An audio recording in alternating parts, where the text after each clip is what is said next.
رسول اللہ سب سے پہلے اپنی جان اور اس کے بعد آپ اچھے لگتے ہیں. تو اسی موقع پر میرے نبی نے فرمایا لا یؤمن احدکم حتی اکون احب الیہ من والدہ وولدہ والناس اجمعین. عمر تم میں تب کوئی بھی بندہ اس وقت تک مسلمان ہو ہی نہیں سکتا جب تک کہ اپنے ماں باپ سے زیادہ, اپنی اولاد سے زیادہ, اپنے دوستوں سے زیادہ, سارے رشتہ داروں سے زیادہ جب تک کہ کوئی مجھ سے محبت نہیں کرے گا اس وقت تک مسلمان ہو ہی نہیں سکتا.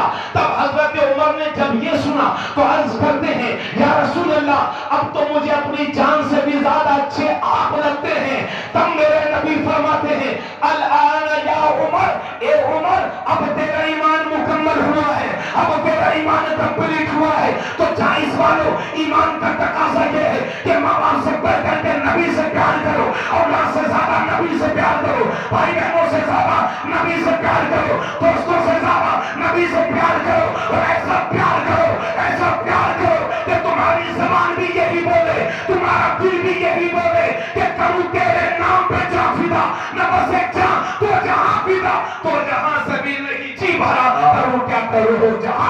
سبحان اللہ. نعرے تکبیر, نعرے رسالت, عرس مقدس, فیضان امام حسین. ایسی محبت ہونی چاہیے نبی سے. سن لو, میں نے ادھر دیکھے بیٹا, خدا کے واسطے 3 بج رہے ہیں, اگر 2:30 بج رہے ہیں, اگر 500 آپ سحری کے لیے 2:30 بجے اٹھ جاتے ہیں تو مبارکباد کے مستحق ہیں. اس لیے تھوڑی دیر سن لو. اللہ والوں کی صحبت سے دلوں کی سیاہی ختم ہوتی ہے. آل رسول کے چہرے کی زیارت کریں. پورا ملک الحمدللہ حضور غازی اسلام خطیب الاسلام کا ماننے والا ہے. پورے ملک میں دورے ہو رہے ہیں. یہ جہاں جاتے ہیں اللہ والوں کی باتیں کرتے ہیں, دین کی تبلیغ کرتے ہیں. اب آئیے ذرا میری طرف توجہ دیجیے. تو ہم جب تک مسلمان کہلانے کے مستحق نہیں ہیں جب تک کہ اپنے نبی کو سب سے زیادہ نہ چاہیں. ٹھیک ہے بھائی. لیکن اگر میں عبد القادر بھائی سے کہوں کہ عبد القادر بھائی آپ مجھ سے بڑی محبت کرتے ہیں لیکن میرا کام کر دیجئے, فلاں کام کر دیجئے, عبد القادر بھائی مجھ سے نہیں کریں گے تو ان کی محبت یقیناً سچی نہیں ہوگی. محبت کا یہ اصول ہے کہ جس سے محبت کی جائے اس کی ہر بات پر عمل بھی کیا جائے. بولو سبحان اللہ. یہ کون سی محبت ہو گئی کہ نعرے تو حضور کی وفا کے ہیں اور اسلام کے کسی بھی قانون پر ہم عمل نہیں کر رہے. اللہ ہدایت نصیب کرے, ایمان میں پختگی عطا فرمائے. اچھا ایک بات اور بتائیے, اگر حضور خطیب الاسلام حضور سید علامہ شاہ سلمان شاہ صاحب جائسی اگر مجھے حکم دیں, اللہ کرے ایسی نوبت نہ آئے, مجھے حکم دیں کہ مولانا صاحب یہ بول دیجئے پھر بھی میں نہ بولوں, مطلب ایسی نوبت نہ آئے یعنی میں عمل نہ کروں. حضرت مجھ سے کہیں کہ پھر کہیں یہ بول دیجئے پھر بھی میں نہ مانوں, تو تیسری بار مجھ سے کہیں گے حضرت یہ بول دیجئے پھر بھی میں نہ مانوں, تو بولو حضرت ناراض ہوں گے کہ نہیں؟ اگر حضور خطیب الاسلام 3 بار مجھ سے مجھے کچھ حکم دے اور میں عمل نہ کروں تو یہ ناراض ہو جائیں, تو سوچو تو صحیح, میرا رب 68 یا 70 مقام پر نماز کے پڑھنے کا حکم دے رہا ہے, پھر بھی ہم نہیں پڑھیں گے تو رب کی رحمت روٹے گی کہ نہیں؟ رب ناراض ہوگا کہ نہیں؟ آستانے کے سامنے بول رہا ہوں 100 باتوں کی ایک بات. آج مسلمانوں کے سامنے جو پریشانیاں کھڑی ہوئی ہیں اور ظاہری ذلت کے جو ہم شکار ہیں, اس کی سب سے بڑی وجہ یہ ہے کہ ہم نے اللہ کے حضور سجدے کرنا چھوڑ دیا ہے. اس لیے آپ کو اپنے اعمال میں تبدیلی لانی ہوگی. اب آئیے حدیث رسول سماعت کریں. اللہ کے نبی صلی اللہ علیہ وسلم ارشاد فرماتے ہیں جب تمہارے بچے 7 برس کے ہو جائیں تو انہیں نماز کا حکم کرو, اور جب تمہارے بچے 10 سال کے ہو جائیں تو انہیں مار مار کر کے نماز پڑھاؤ. ادھر دیکھیے آپ لوگ, بات سمجھ میں آ رہی ہے کہ نہیں؟ کیا فرما رہے حضور؟ جب تمہارے بچے 7 سال کے ہو جائیں تو نماز کا حکم کرو، اور جب 10 سال کے ہو جائیں تو مار مار کر کے نماز پڑھاؤ۔ لیکن یہ اپنے بیٹے کو تو تب ماریں گے جب یہ خود نماز پڑھیں گے۔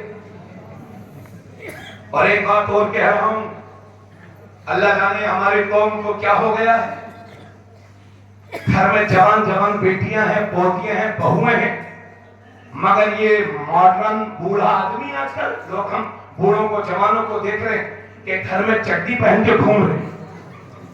کیوں؟ آج ایک صاحب میرے پڑوس میں مجھے ملے، وہ چڈا پہنے ہوئے تھے۔ ہم نے کہا کیا بھائی؟ بولے حضرت گھر میں سے تھے۔ تو میں نے کہا کیا گھر میں عورتیں نہیں ہیں؟ آپ اپنی بیوی کو دکھا سکتے ہیں لیکن بیٹیوں سے گھٹنوں کو چھپانا ہوگا، بہنوں سے گھٹنوں کو چھپانا ہوگا۔ یہ مسلمانوں کے گھروں کے طریقے نہیں ہیں، اس لیے ماڈرن مت بنو، مسلمان بنو۔ یہ جو عادیات، ارے بھائی آپ شرم کی وجہ سے یہ چڈی پہن رہے نا، تو جب اتنا چھپا رہے ہیں اپنی عزت کے لیے تو اور نیچے تک کر لیجئے خدا کی خوشی کے لیے۔ یہ دیکھیے یہ ہے گھٹنا، یہ گھٹنا دکھانا حرام ہے۔ سن لو، یہ گھٹنا دکھانا حرام ہے۔ یہ آج کل کے بچے بہت یہ پہنے گھومتے ہیں لے کر۔ رحم کھاؤ، ترس کھاؤ، مسلمان بنو۔ دنیا قرآن اور حدیث نہیں پڑھے گی، دنیا ہمیں دیکھے گی اور اسلام کو سمجھنے کی کوشش کرے گی۔ اپنے گھروں میں ماڈرن ماحول نہیں، دینی ماحول بناؤ۔ تو اللہ کے نبی صلی اللہ علیہ وسلم فرماتے ہیں جب تمہارے بچے 7 برس کے ہو جائیں تو انہیں نماز کا حکم کرو، اور جب تمہارے بچے 10 سال کے ہو جائیں تو انہیں مار مار کر کے نماز پڑھاؤ۔ حالانکہ 10 سال کے بچے پر نماز فرض نہیں ہوتی، مگر میرے نبی اتنی تاکید کے ساتھ اس لیے فرما رہے ہیں تاکہ جب بچپن ہی سے نماز کی عادت رہے گی تو بڑا ہونے کے بعد نماز چھوڑنے کا خیال بھی نہ کر سکے گا۔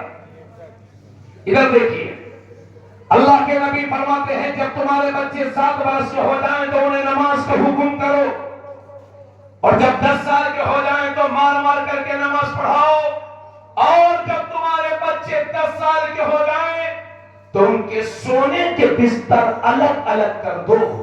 یعنی بچوں کی عمر 10 سال ہو جائے تو کوئی بھی بھائی اپنی بہن کے ساتھ نہ سوئے، کوئی بھی بہن اپنی بھائی کے ساتھ نہ سوئے۔